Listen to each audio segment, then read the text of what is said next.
We welcome all of you to this evening with Sraddhalu. You know, You spoke about Llewellyn's talk. Mhm. I don't think you really finished everything he had to say. Can you share a little bit more? I think that vision which he described was to show him the condition of the spiritual aspiration in the United States. And the definition, as I said, was people who are dedicated to the divine only for the sake of the divine. That is all that you see as a point of light when you see from above. Everybody else, because people ask, well, there's such a large religious belt within America in the center, but that's where the largest darkness was there. So the religious turn and even the worship of God, or even the idea of committing yourself to serving the church which represents God, or whatever form it may be, in itself has very little spiritual value from that perspective, from above. And that giving yourself for the sake of the divine, exclusively for the divine and not for yourself or for any other purpose, those numbers are very few. You mentioned something to me about, and maybe it's not for discussion, but about the light going out. Yes.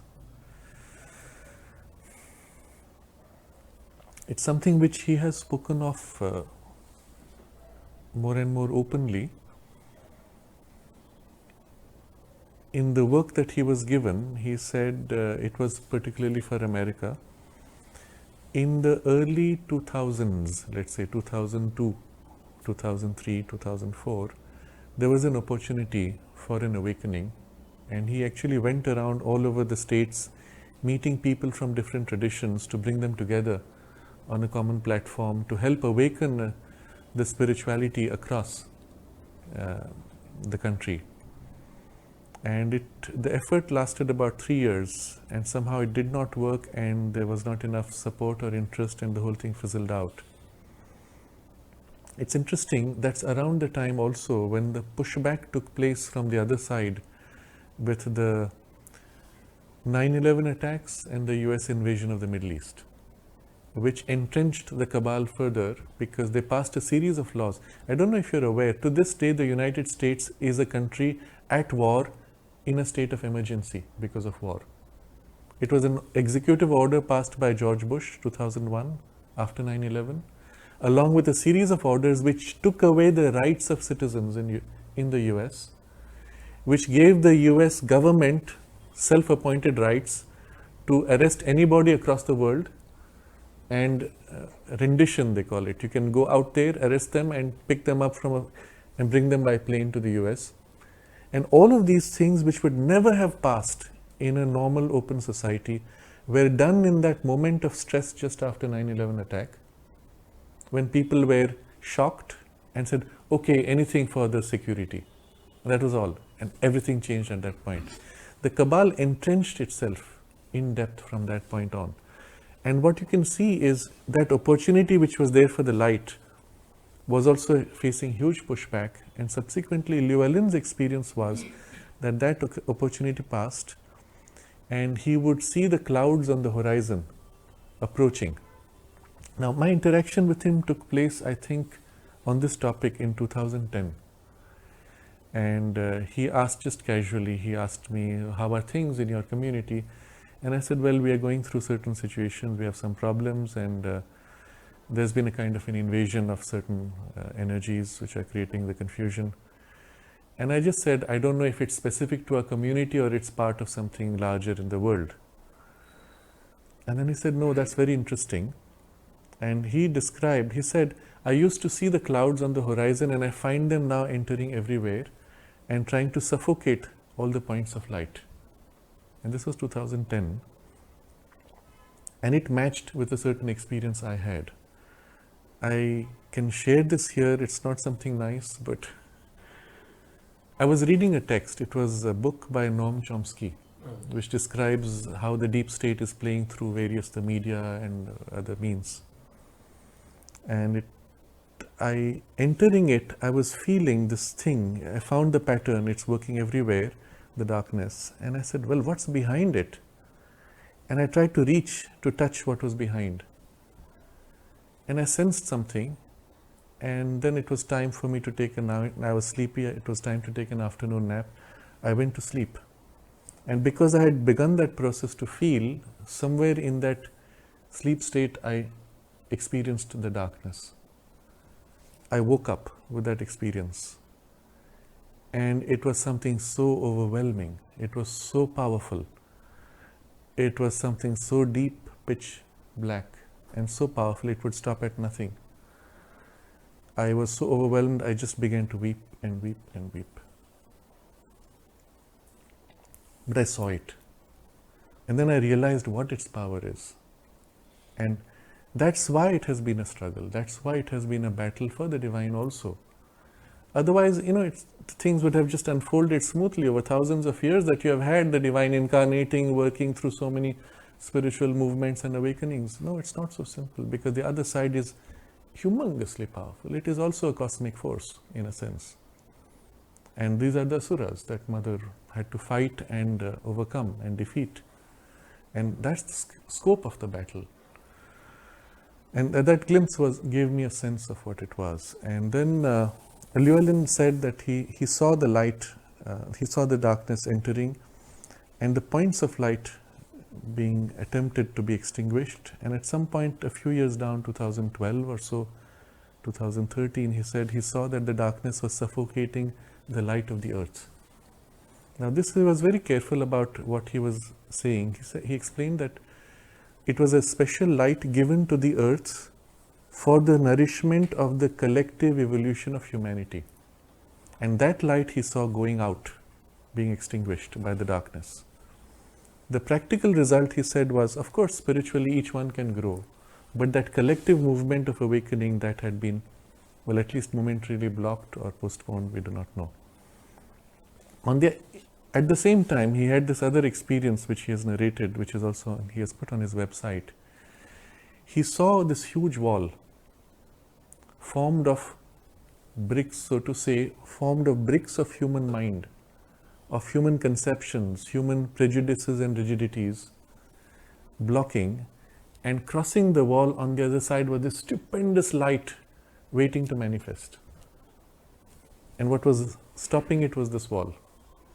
And then his question was, how does one remove the wall? Because it was so rigid, so hard, so entrenched, and he couldn't do it. And so he asked me, didn't Sri Aurobindo or the Mother say anything about this? So I sent him some of the quotations from the Mother, what she describes of the nature of the transition, and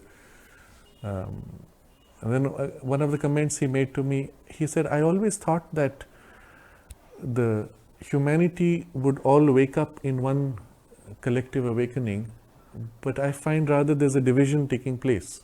And he was very disturbed about it. So again he asked, has the Mother said anything about it? So I sent him the text from the agenda where she speaks of this exactly, the 60s. She says, a part of humanity will move into the higher consciousness, and the part that refuses to grow will subside even in the intellectual consciousness and fall lower than what it is. And there will be a gap. And this split is what the Mother foresaw, as it happened with the ape consciousness when humanity emerged out of it. There was a part that branched out and the rest had been pushed up, and then it subsided because the impetus in nature falls after a point. So I sent him that, and he said, this is extraordinary, because he said, the only place I have found confirmation from my experiences are from the texts of the Mother and Sri Aurobindo. I trust his experiences because of the base of his realization and the maturity and mastery that he has of those domains. And so whatever he has described, I have found confirmation for by other means, and I have found to be extremely valuable. But yes, these are descriptions which are not comfortable for people. People get upset. They don't like to face the fact that there is this huge decline of the civilization taking place. And we discussed it earlier, but recognize it very simply by looking at the state of music, art, literature, and you can say cinema and theatre. Is it rising or is it falling in terms of consciousness? because these are the spaces of collective sharing and collective nourishment, basically. And if the collective sharing and nourishment is declining, well, you have to face the fact that it is. Doesn't mean it has to stay. Doesn't mean it has to continue. It can be changed, and that's our work. But if you don't face the fact that it's happening, then you will live in a kind of a disconnected fool's paradise and be unable to act the way it's required and to the extent that is required, waiting for things to happen. I want to conclude with this very important idea. You will see everywhere in the New Age space, there are channelings of people saying very nice things. Oh, now indigo children are coming, now there'll be a change in the DNA. A lot of it is fantasy, but still, it's hope-giving. But the catch is this. Always they will say, it's going to happen. First they said in the year 2000. Then they said 2012. Then they said 2020. Now they're saying 2030. It's going to happen because Earth will enter a galactic sphere and there'll be these rays from the center of the galaxy and it'll happen. Or someone else says, oh, because there's this blue light coming from some higher beings and they are doing this and it'll happen. Oh, there's this group of 12 gods who are going to do this and it's going to happen. What are they telling you? It's going to happen, hang on. And the message basically is wait, you have to do nothing, it will happen. And the result is, all the followers of those channelings are saying, okay, it's going to happen on 2012. We will all be ascended into higher consciousness. So wait, you do nothing. And that's the best way to delay. That's the best way to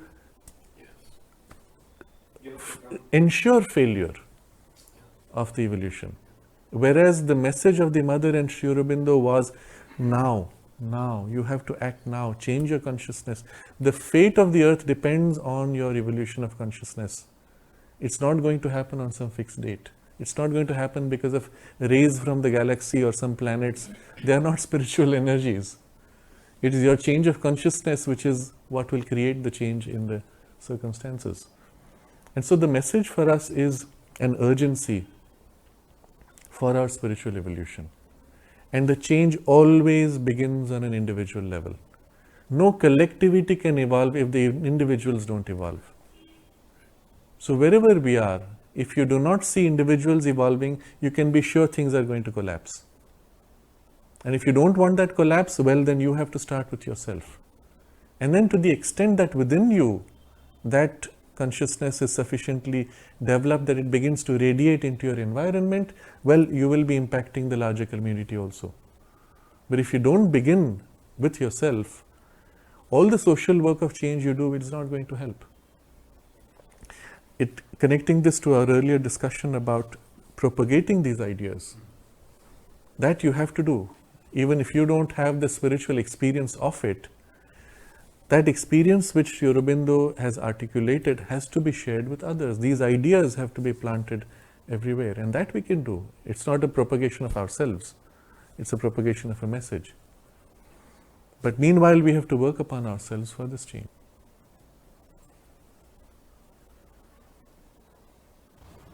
We can end with the meditation. Yes, surely.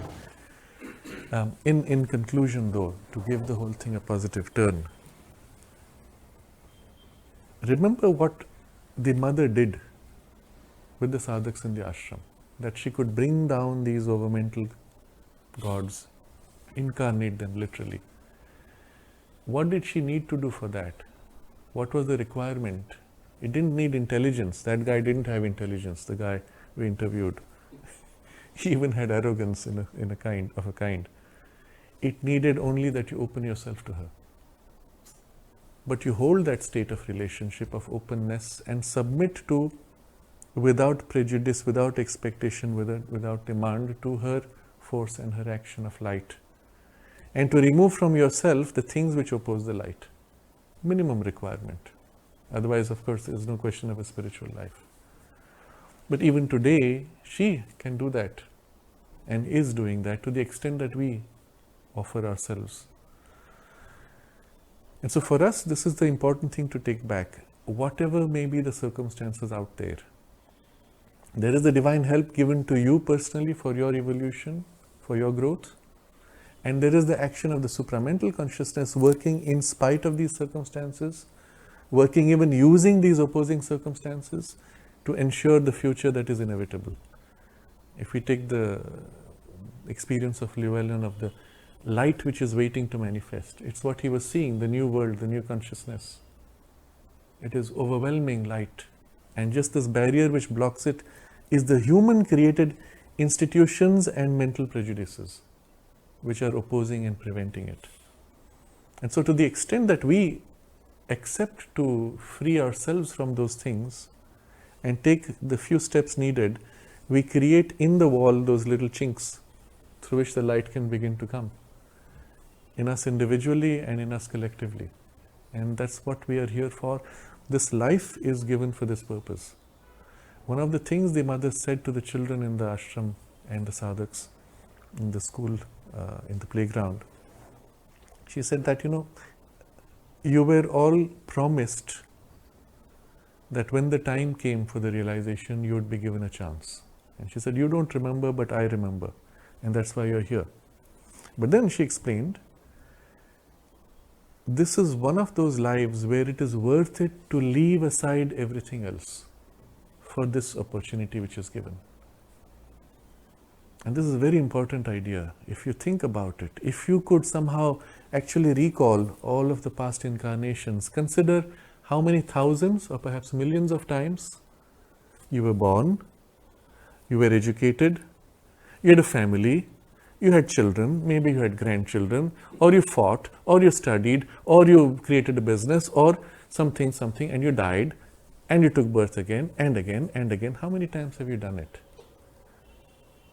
And is it worth it to repeat that whole cycle in this life?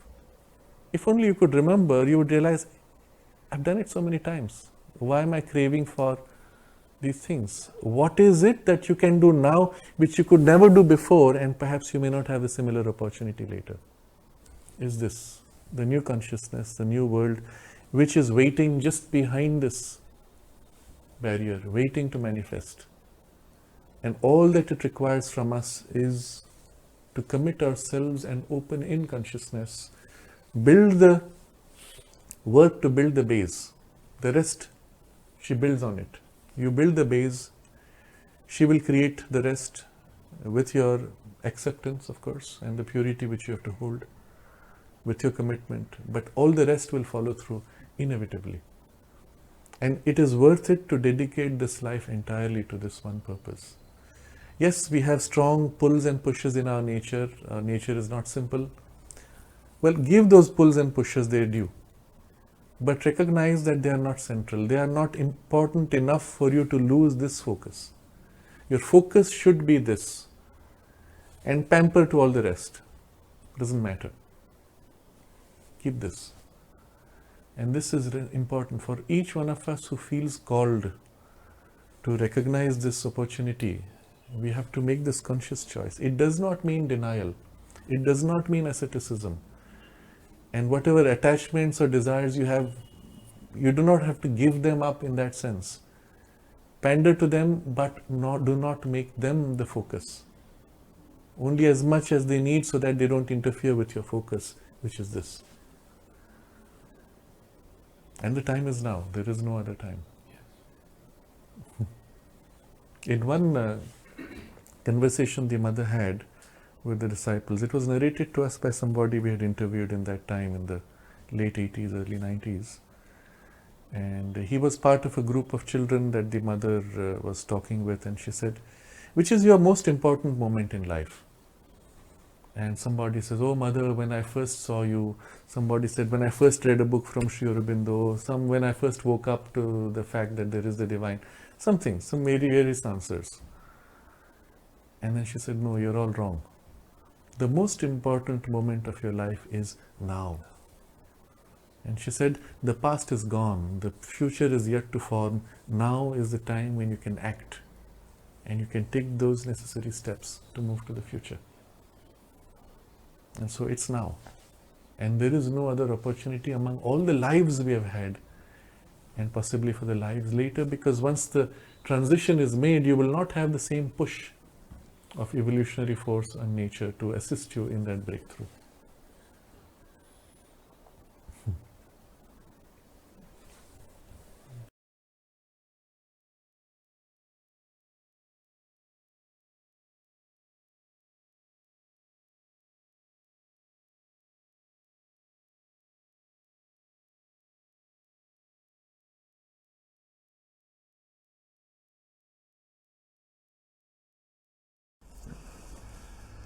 So friends, I have a subject for today, which is spiritual guidance for living in toxic times.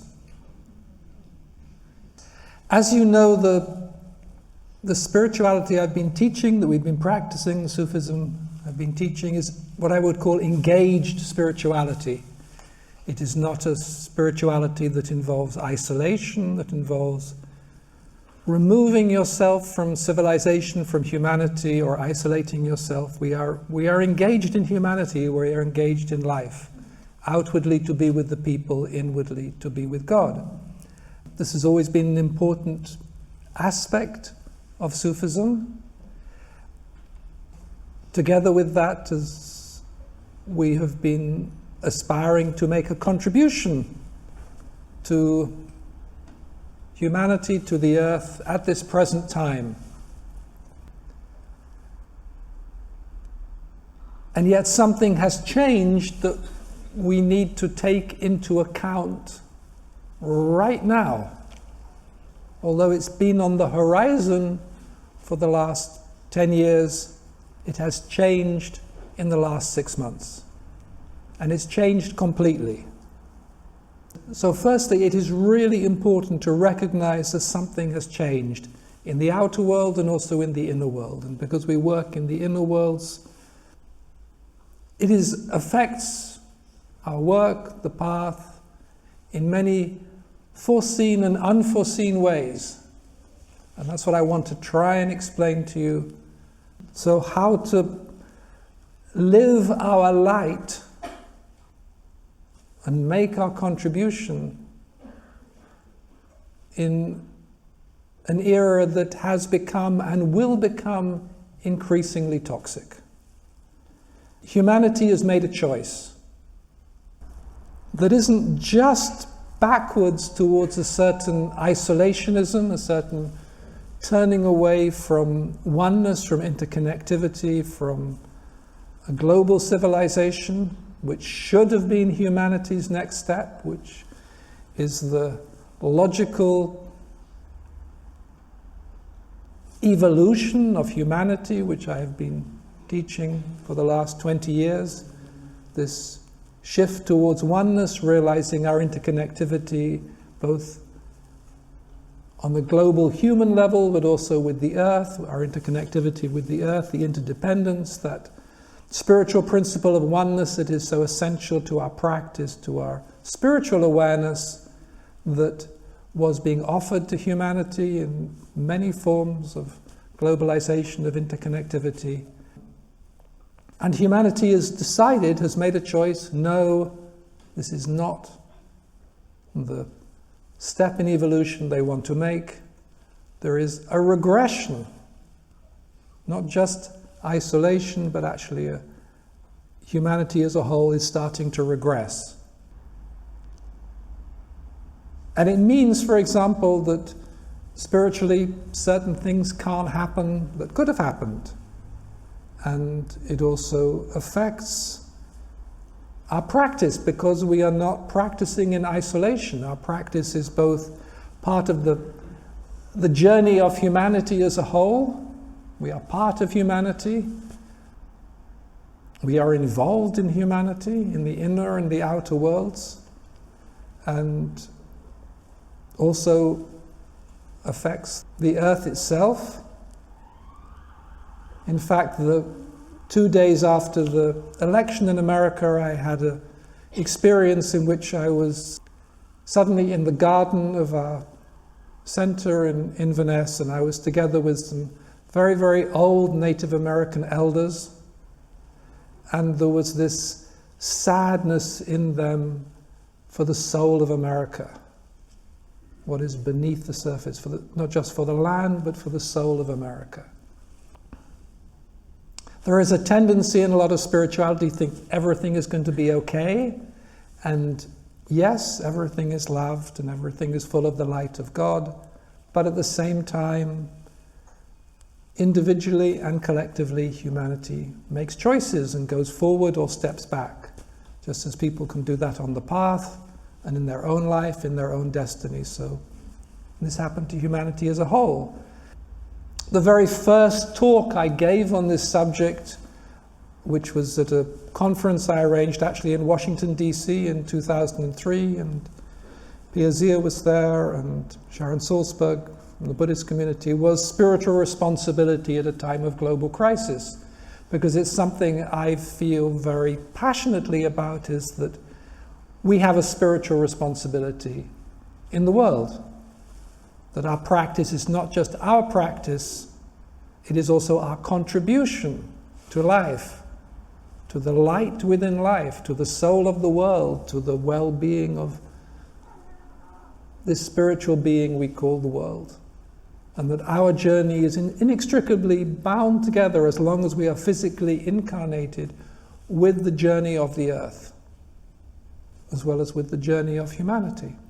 And this is really intrinsically part of the Sufi tradition, but not just the Sufi tradition in particular. We belong as a tradition, as a lineage, to the work of the masters, to the work of the awliya, who work for the well-being of the earth and the well-being of humanity. So I'm just putting this in context to remind you that your practice is never just your practice. If you believe in oneness, if you believe in unity, then the spark of divine light within you is part of the light of the whole. And the more you work on your own light, the more you work on the light of the whole. And that is, in a way, the greatest contribution we make. We make our individual contribution outwardly in service, but really in loving God, in keeping this axis of love true and clear. But it also changes. Sufism works according to the time and the place and the people. And there has been a change, and it will affect how we function as a community in the inner worlds and possibly in the outer worlds. There needs to be a certain consciousness now of how forces in the inner and the outer world have shifted, have changed, and how this affects our work individually and also as a group. We are now living in what has been called a post-truth era. A post-truth era. The truth no longer counts. Yes, we are always living in a world of illusion. This is a basic spiritual truth. This is the dance of Maya. This is the dance of illusion. But there were certain accepted norms in this dance of illusion, certain shared values, particularly in the West, that have been brushed aside. And we are now living in a different era in which the shared truth and the shared values that of a civilization we held no longer necessarily apply. And we don't know what that will mean. I mean, you never believe politicians anyway, that's a basic prerequisite, but there was a kind of a shared disbelief. And now that is gone. And we don't know what that means, except that it means everything becomes more toxic, both in the inner and the outer worlds. So it's not going to go back. This is not, otherwise I wouldn't talk about it. This is not something, oh, we'll get used to it, it's just the way things are. No, humanity was given globalization, particularly in the last 20 years. I'll give you a little example of it, which I went to buy some green beans in the supermarket the other day, and I always look to see where they've come from, and the green beans came from Kenya, so I thought, well, maybe I'll have something else, and I looked at some other vegetables, and that came from South America. And that's only been in the last 20 years, where you just go to the local supermarket. It comes from all over the world. This is globalization. And it was supposed to bring with it, just like the internet, it was supposed to bring with it this shared oneness. We're all part of one humanity. We're all part of one living, breathing earth. And it brought with it an awareness of global interconnectivity, of global interdependence, of one humanity, of one earth. and everything that means, which is a new way for humanity to live. And humanity has clearly said no, and it has gone back, whether it's gone back to some idealized image of the 50s, but when I was growing up in the 50s it wasn't so pleasant, but it was rather grey, but who knows? And this is the new reality, which is, say, it's not just isolationism. Isolationism is one thing, it is actually a regression.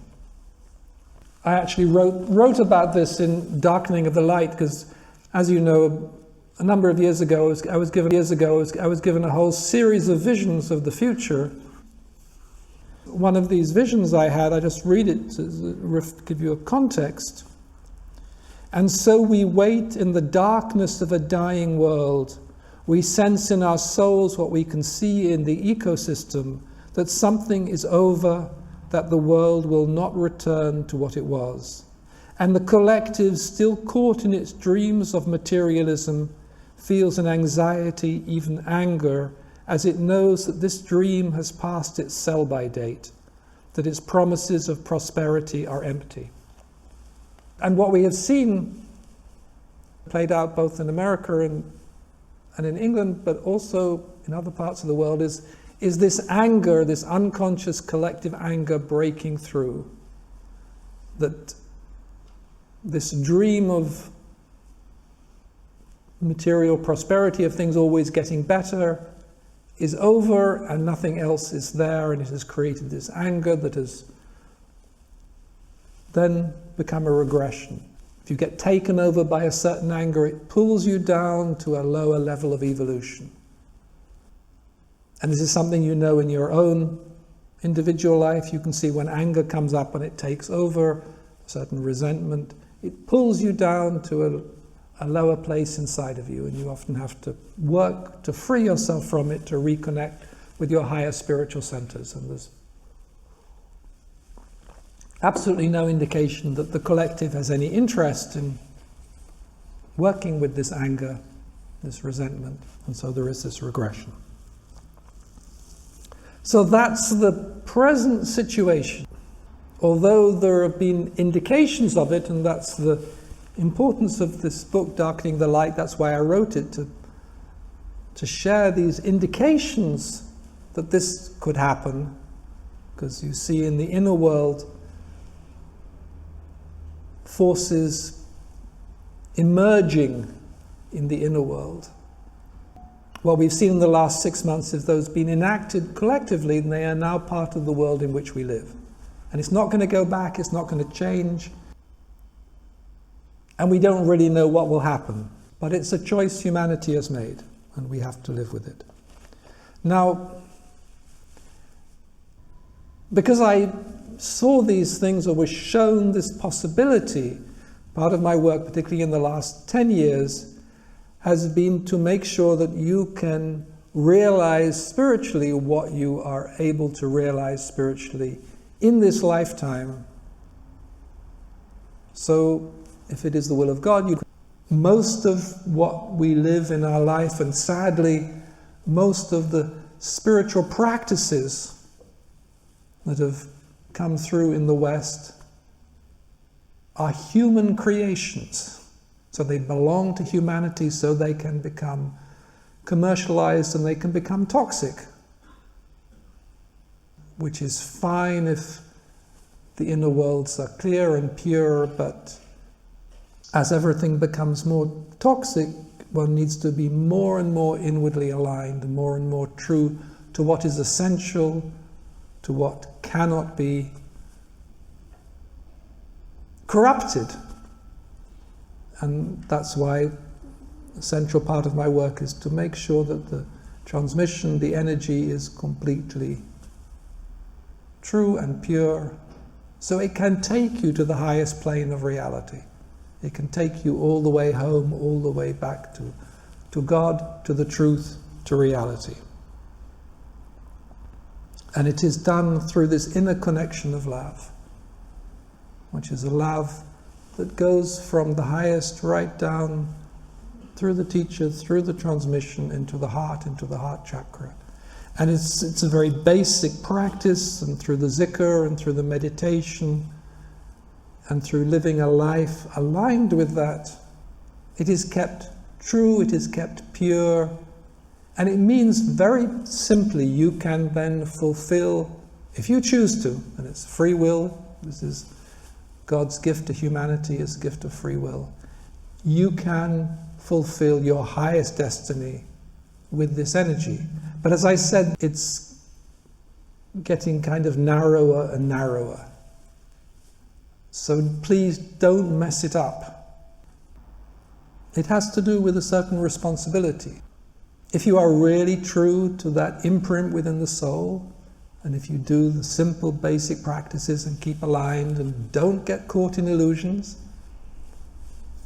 you know, the gates of grace are there and the alignment of the soul is true, but it's getting increasingly easier to get lost, to get caught, and we don't know what happens once you step outside into the storm, because we're moving into a time when forces within the collective are particularly toxic.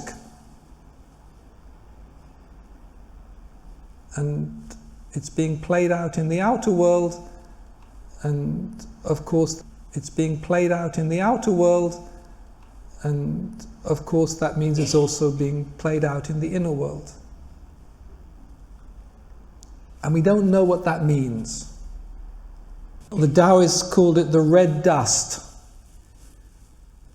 And the red dust, the dust of the world, is becoming polluted, but it's becoming polluted with anger, with insecurity, and other forces from the depths of the collective psyche.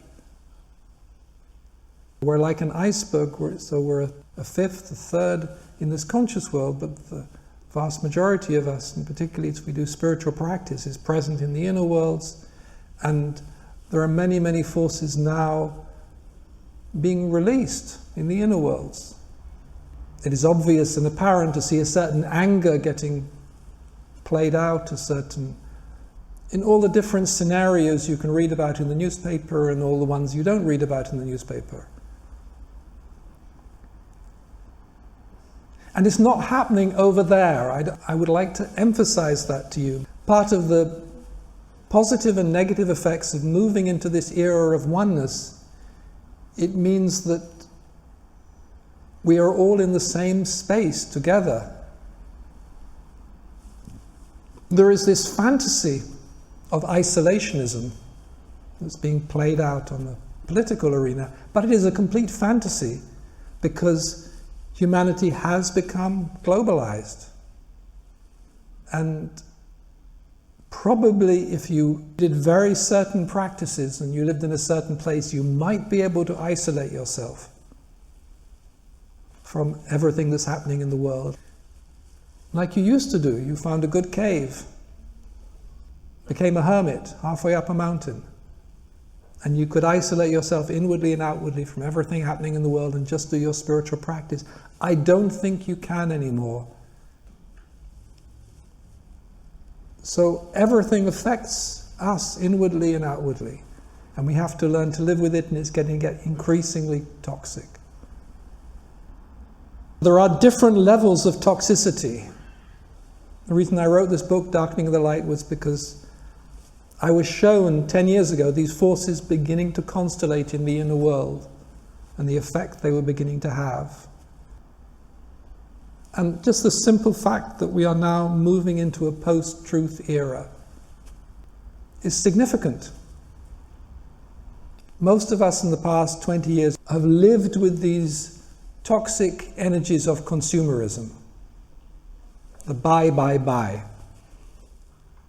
Tweedy once gave a talk about that, and she said, and this was before kind of mass consumerism, she said if you go into a department store at a sale time, you get caught in this energy and you end up buying things you didn't need to buy. And most of us are mature enough now that we've learned not to get caught in that. We don't buy things we don't need. We realize, we're mature enough, we realize the waste of energy that happens when you do that, how you get caught in certain thought forms and energy patterns that drain you materially, financially, but also spiritually. We're just mature enough or grown up enough that the glitz of stuff no longer attracts our attention. But now there are going to be present much more dangerous forces from the collective unconscious and psychic forces, energies that come with them. It was played out recently in the election in America when certain taboos that were broken. Certain things were said publicly that weren't said publicly before. Certain courtesy was discarded.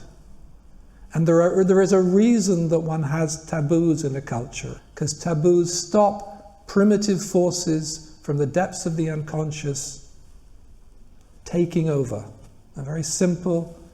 That's why, for example, there's a very strong taboo against incest, because it's a very powerful force, incest. And so culturally, one of the strongest taboos is against incest, because it is such a powerful force. Taboos are there, you see them very strongly in primitive cultures. This is taboo, this is taboo, this is taboo. In our culture, they're not named as taboos, but there's a certain courtesy. I'm sure many of you have read Lord of the Flies, in which this group of kids are in a situation where all the taboos are broken. And all of the forces from the collective unconscious then get played out. This just is an example of what has begun to get played out. It's like if there is in the conscious world, but what it means in the inner worlds, chaos factor. We don't know. We don't know what comes up from the depths of the unconscious. It is really, really, really important to stay inwardly focused in the. It doesn't mean you're not aware of what is happening around you. We can no longer live in isolation. You can't be a hermit. And this is the real discipline of this present time. You can be aware of it, but not get caught up in it. That is going to require a lot of diligence. It's easy to stay focused on a good day. But it's really important in the next decade, however long this lasts, could be 10 to 20 years, could be the rest of our lifetimes. It's really important, I can't stress this enough, not to get caught in inessentials, to do what you need to do if you want to go home, if you want to realize the truth, if you want to live the higher destiny of the soul. Or to be honest with yourself and say, hey, this spiritual thing is all very well, but I've got other things I want to do. And go and do them. But be aware you might get lost. You might not find a way back. The doors that were open might be closed. It's very simple. That's why I call this talk Spiritual Guidance for Living in Toxic Times. It's different to how it was 20 years ago. And that's why I wrote this book, For Love of the Real. How do these practices work today? It requires a lot more spiritual practice to go beyond the intermediary worlds to where everything is pure and clean and completely unpolluted. Yes, you can do it if you really do your practices. You can just go from here to there, and there it's angels of light, masters of the path. It's just incredibly beautiful. Nothing toxic can reach there at all. But it used to be able to be much closer in the presence of a great soul. That dimension was much closer to this plane. Even when I first came to Tweedies, it was much closer. In the last 20 years, the intermediate worlds have become much, much more toxic. So one has to learn, first of all, to recognize that and to learn how to do one's practices in that sense. Yes, you can still reach reality, you can still complete the soul's journey, but particularly in these coming times, you have to be much more diligent. You can't afford to get sidetracked. The first simple thing is to recognize a change has taken place in the outer and the inner worlds that is going to affect everything. And we are not isolated. We are part of whatever is happening. We are part of the world. As long as you remain in a physical incarnation, you are part of it. And nobody lives off the grid. And we are particularly involved. We're involved in the well-being of the earth and the well-being, spiritual well-being of the earth. And part of our practice is actually to bring this connection of what is real right through from the inner planes right into the earth with our practice. That's something I was asked to help, to enable to do, so that the earth itself, the soul of the world, the anima mundi, has enough light, has enough love, has enough energy to survive this ecocide, this devastation, this pollution, this attack by humanity. And part of our practice is to bring this truth, this energy, this love, right down through the planes of humanity into the spiritual body of the earth. So that the lumen Dei, the light of God, connects with the lumen naturae, the light within nature. So it is still there, that spark. If that spark goes, it becomes a dead planet. So that spark is there for future generations. So the spiritual destiny of the planet can continue.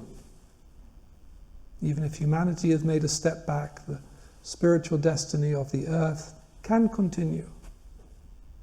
Part of our practice is to bring that connection of love through our life, through our body, through our being, through our soul, in particular through the breath, because the next band is focus on the breath, awareness of breath, is central. Earth on which we are a part as long as we remain in the physical incarnation. We are part of the physical and spiritual body of the earth.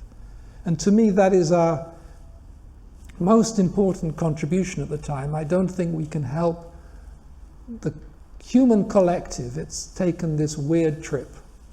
And we are part of it, but not part of it. Outwardly to be with the people, inwardly to be with God.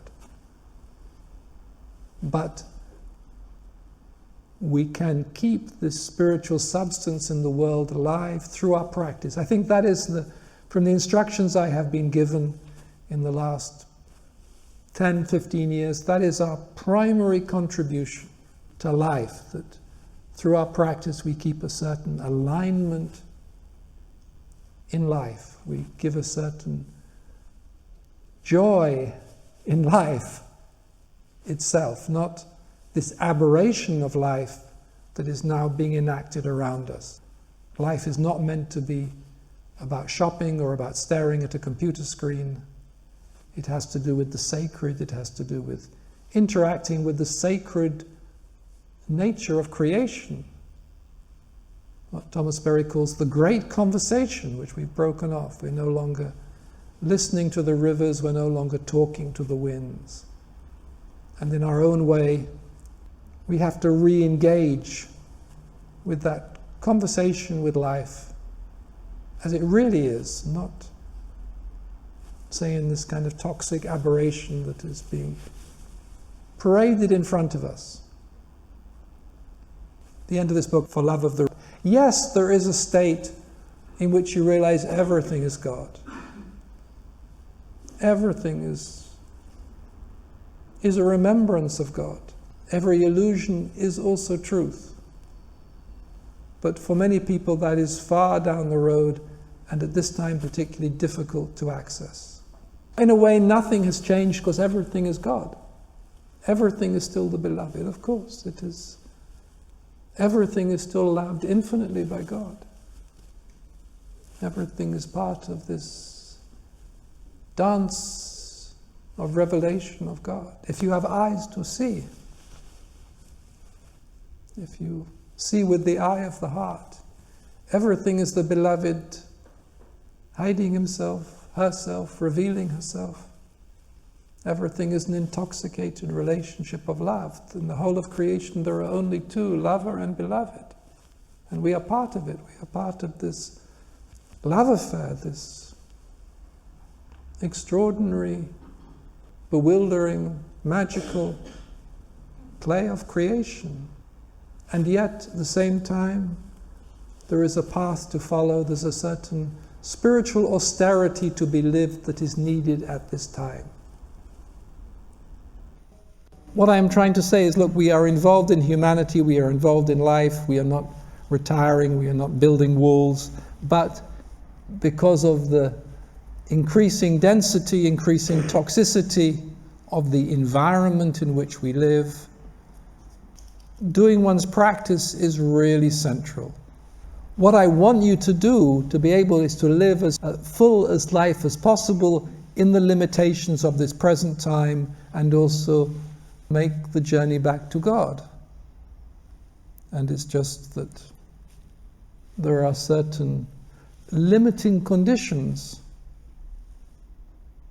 As Junaid said, it has to do with substituting poor character traits with noble ones. It has to do with the inner nobility of character that hopefully one learns, and then that becomes a natural way to be. So what I'm trying to say, it's important to recognize this outer situation, and I give you a little quote from Darkening of the Light when I wrote about this. As the planet faces an unprecedented future, we need to be especially attentive and aware. We cannot afford to slip into forgetfulness, to be lulled asleep by the dreams of our dying culture. There is also an increased need for individuals to protect their light from the darkness and from the toxicity that is in this darkness. You have to protect your light. You have to look after it. It's like anything. It's like if you have a house, you want to keep it clean. You look after it, and you look after your spiritual body, and it's also like looking after a relationship. I read an interesting piece about what relationships are successful, and the basic conclusion they came away with is that if people are kind to each other and appreciate each other, their relationships are much more likely to be long-lasting and successful and supportive. It didn't say they had to have a passionate relationship, or they even had to have a deep understanding of each other. But if they were just kind to each other, that's why I always say loving kindness. Kindness. People value kindness. There seems to be less and less kindness in our culture. If we practice love towards God, we should practice loving kindness towards other people. It's an inner attitude. One thing was very, very apparent in the recent election in America. There wasn't any kindness there. It was full of aggression. It was full of who's right and who's wrong and who's this and who's that. And there was a lack of just kindness. We're just people. That's why I go back to the Native Americans, and they have this, what they call the original instructions, which in their tradition was given by the gods to humanity. The original instructions about being in this earth. And the original instructions, in one interpretation, is we just have to get along together. Get along together with all of creation. Once you become aware we're living in a culture that's forgotten those original instructions, that no longer has that nobility of character at its core, and that is being infused with a certain negative energy that wants to bring humanity down, to take it to a lower level. If you look at this outer scene, it's not just has to do with a certain isolationism that is turning away from oneness. Yes, that is one aspect. But what is much more dangerous and much darker is a certain regression that is regressing to a certain baser instinct rather than a noble character. You can get drawn into that regression, into the me, it's just a lower level of evolution. And we have to hold a certain light that belongs to what is nobler in a human being, what is more beautiful in a human being, what is more radiant in a human being. And it's just very simple things. And also, again, if you live like that, from a spiritual point of view, you create around you an energy field that protects you and protects the community and becomes more infused with the light of God, rather than a certain darkness that has a certain elemental energy in it that we don't understand as a culture. And part of my concern is that we've entered into a psychic minefield without knowing that we're going there. So it needs a certain awareness. But I say, it doesn't mean you can't enjoy life, you can't have a nice meal with friends, you can't see the beauty, see the love in everything. But it does mean one needs a particular awareness, and one makes sure one's own individual light is not influenced or diminished by this gathering darkness, by this. And that is also a certain spiritual responsibility for oneself and also for one's environment. There is not just one's physical environment, there's also the psychic environment in which we live and the spiritual environment with which we live. When I wrote this book, Darkening of the Light, I based it upon the hexagram 36 in the I Ching. An old Taoist by nature, and the I Ching understands these cycles, these rhythms of light and dark that get played out. And hexagram 36 is the light has sunk into the earth, the image of darkening of the light. Thus does the superior man live with the great mass. He veils his light, yet still shines. And there was a little description underneath of, and this is what, 2,000 years old, how to live in this time, which I found very appropriate for today, so I will share it. In a time of darkness, it is essential to be cautious and reserved. Doesn't mean we're repressed, we're cautious. You just pay a little bit more attention. You don't rush into things like you might do. You're cautious and you're reserved. You don't throw yourself around. Once again, it's a quality of good behavior. You're cautious, you're reserved. One should not needlessly awaken overwhelming enmity by inconsiderate behavior. Again, one shouldn't be needless and one shouldn't be inconsiderate, because you don't know what's out there, what can come through. And I've seen psychic poison come in just by somebody not being considerate. One shouldn't needlessly awaken overwhelming enmity by inconsiderate behavior. One just needs to be extra aware, extra courteous in one's behavior. The only thing that really matters in the human being is this light within the heart, and what is sacred within the human being.